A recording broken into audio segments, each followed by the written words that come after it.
Okay, so this is our second video for the day, and we're going to be talking about Terraced Dynamics. This is on page 105 in edition 6. Um, and it says a gradual increase and decrease in dynamic levels was not common in Baroque music. Remember that we're couching all of these three things on this page as how to hear distinct, innovative things in the Baroque music and understand mechanically what's going on, and that'll help us to recognize whether this music is pre-Baroque. There'll be differences when we get to the classical and romantic eras or Baroque. So let's just start this off with previous to the Baroque era, in the Renaissance and the Gothic period um, and the Middle Ages.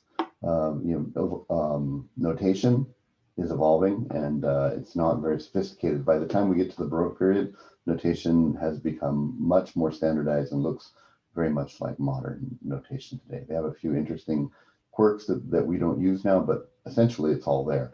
Their notation system has evolved to accommodate the more complex music that they're writing. Um, One of the new things that happens in this era that has never happened before is indications in the notation, in the writing of music, to saying, play this loud, play this quiet, right? Don't play this loud. And we call those terraced dynamics. Dynamics is how loud music is.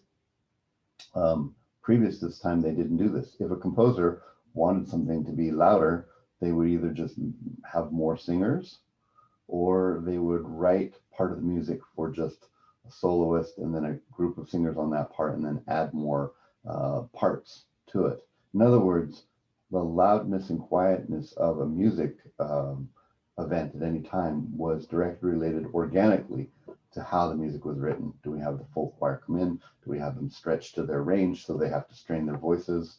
The dynamics were not indicated. They were an outgrowth of how the music was written. It's a system, it works.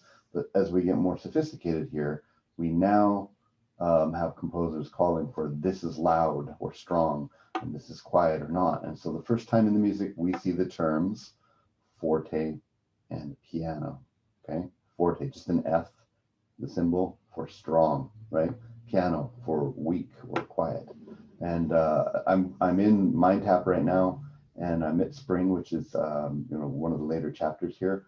But it's a great example here. We're going to listen to just the very beginning, maybe minute of this, and you're going to hear wholesale, like a statement of music, and then a complete virtual, like perfect repeat of that music, except it will be quiet. Okay. And this is a feature to listen for in Baroque music. Now, they didn't have medium loud, and they didn't have medium quiet, and they didn't have super loud and super quiet, and they certainly didn't have crescendo, get louder, or decrescendo. They said, be bold or back away. And these contrasts of loud and quiet is actually an expression of their love of drama.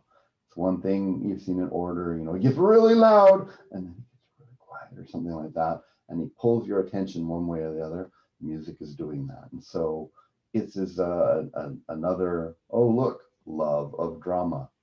Terraced dynamics, because instead of gradually going from one dynamic to the next one like this, it's loud, now like a terrace or a step, quiet, and so on. Have a listen.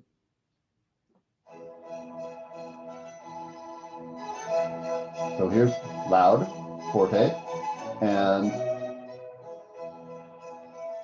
same music, but now it's quiet. And now loud.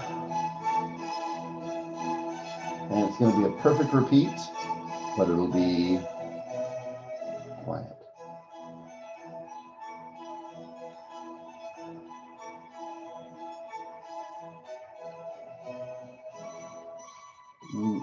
You get the idea. Now, can I make this stop?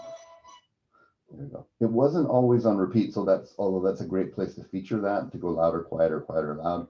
But all the way through this piece, you're going to hear quiet sections and loud sections. And this contrasting of these two, the juxtaposition of these two things, is just a feature to listen for in Baroque music.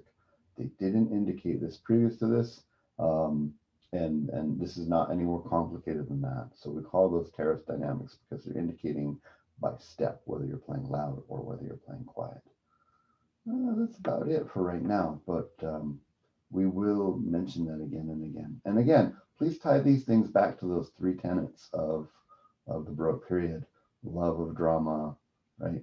Um, Grandiose dimensions, bigger is better, right? Love of drama, right? This is a good example of that right there. Its contrasts are dramatic, and then religious intensity.